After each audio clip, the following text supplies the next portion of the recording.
yun ay isang malaking kakulangan para sa kanilang buhay, para sa kanilang sarili.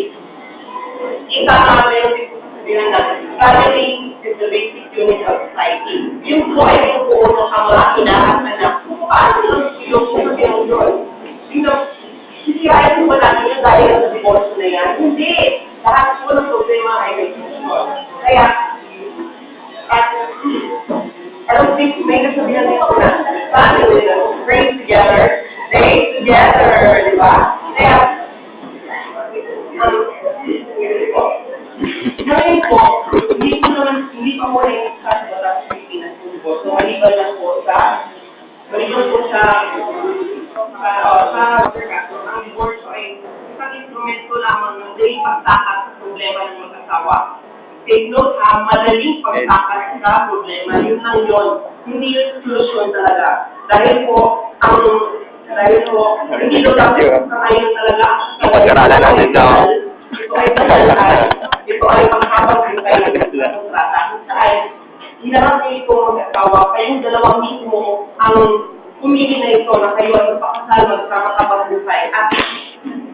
At siyempre po, sa magpapakasal, siyempre, lahat po yun ay may hindi ko desisyon, hindi po kayo pinili na magpakasal, hindi harap ng simbahan, hindi kayo po dalawa. Ano po, yung palagi tinatanong ng simbahan, ay tinatanong ko magiging siya ang maging sa inyong mga puso. Kayo mga babae, ang nagsuso ay oo, habang buhay. Sa hirap at inhawa, opo, pati. Sakit man sa kalsulan pa po. Kaya naman sa inyo, at makakali mo ba sa habang buhay, yun ang malaking alaw talaga na yung ginagawa na opo, pati. Diba? Kaya, ang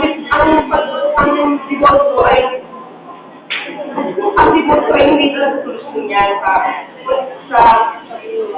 hindi solusyon yan ngayon sa mga mag-asawa. Dahil pwede naman yung ito daan lahat sa matinong-isapan. Meron ako studio ko ng bahay ay ito lang ang nabiyan na women's party na sa YouTube, right? So yun yung mga gusto na may ito ang katahan sa ng domestic violence. Nalaganap ng tao. At yung sinasabi niya rin muna na pang-bugbog, hindi yung solusyon ang pag-iwalay kung ikaw ay binubugbog. At yung sinasabi niya ko na kapag ikaw ay binubugbog at ikaw ay dasal ng dasal, walang nagagawang hindi totoo yun. Dahil sa pagdarasal mo, lahat yun ay pinapakinggan ng Diyos. Lahat yun hindi mo tayo sabihin ka! Kaya, ito na aking sabihin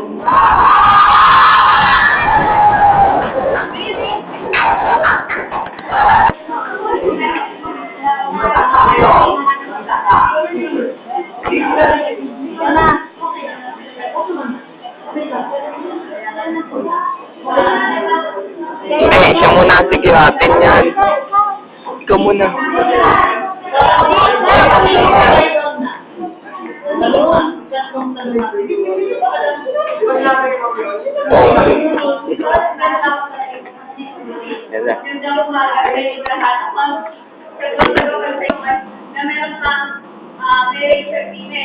Naniniwala ba kayo na meron pang marriage agreement ngayon?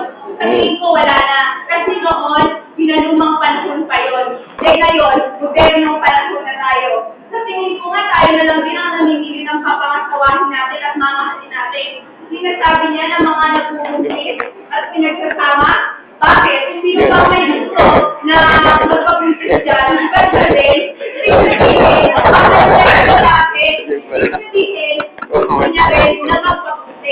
so wala kasalanan, wala kasalanan ang negosyo kung mag-aaway man sila. Ganito yun. Kung mag-aaway man sila, sino ba ang magsasayo sa usaping negosyo? Diba ang anak na ginawa nyo, ang anak na bunga ng inyong pagmamahalan? Paano mo masasabi na magiging masaya ang lahat sa decision mo ang magpa-negosyo? Sabihin natin, masaya ka ba na nag-bolso ka nga pero anak mo nag-usap? Sa tingin ko hindi. Kasi sabi dito na ang anak ang lalong talo sa sabihin ng negosyo. Kung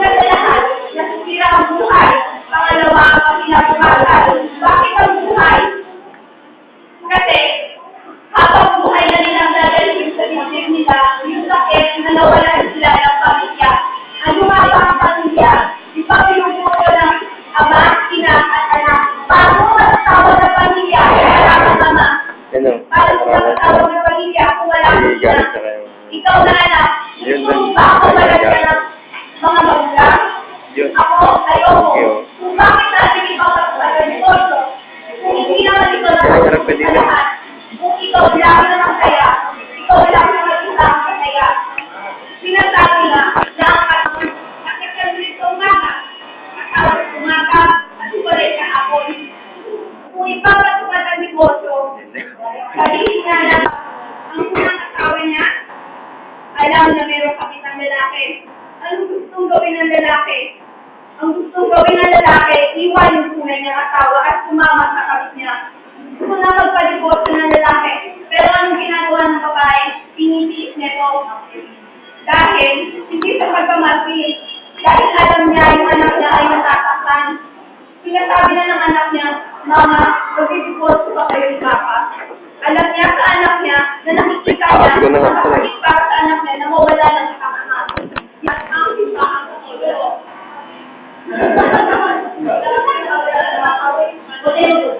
Oo, wala katawang presidente, pero iniisip niya ang kapakanan ng lahat.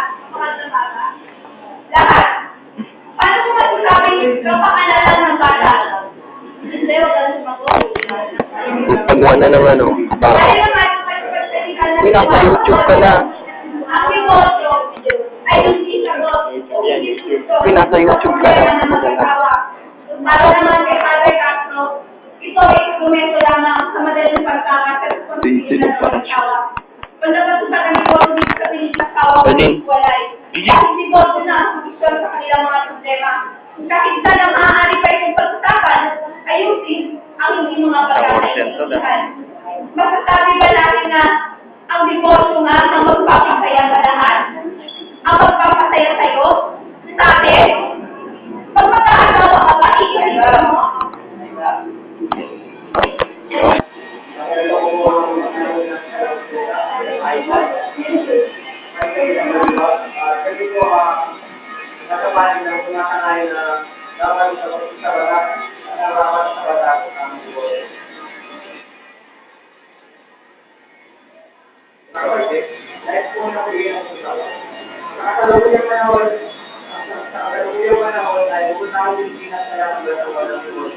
Yung naman ay napakainit na ng dictionary ka, nakikita mo sa mga at magkano kaya tawag mo sa mga boss, sabi yan, matawa daw sa mga ng pagkakot ko namin.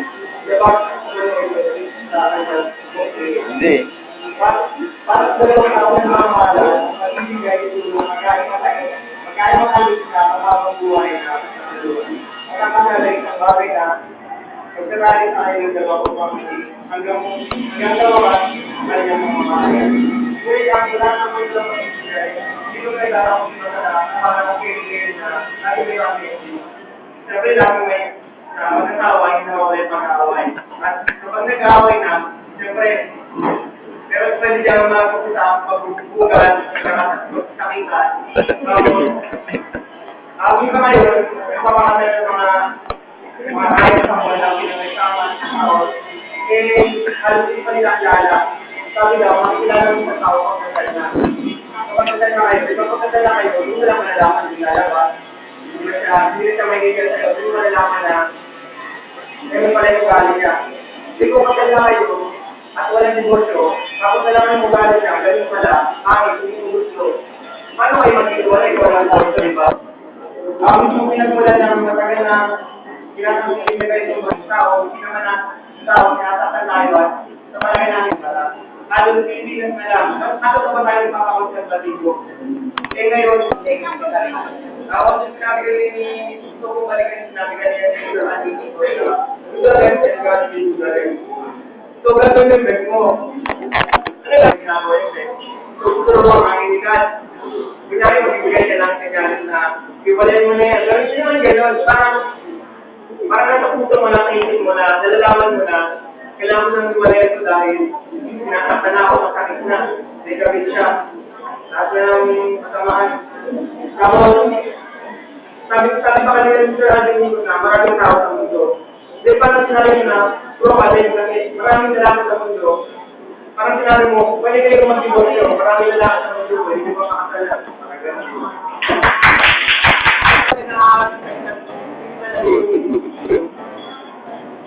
Hindi talaga yung... Yun na pala. Nakagawa ako siya. Maraming talaga ng divorce. Ito maraming nang gawin na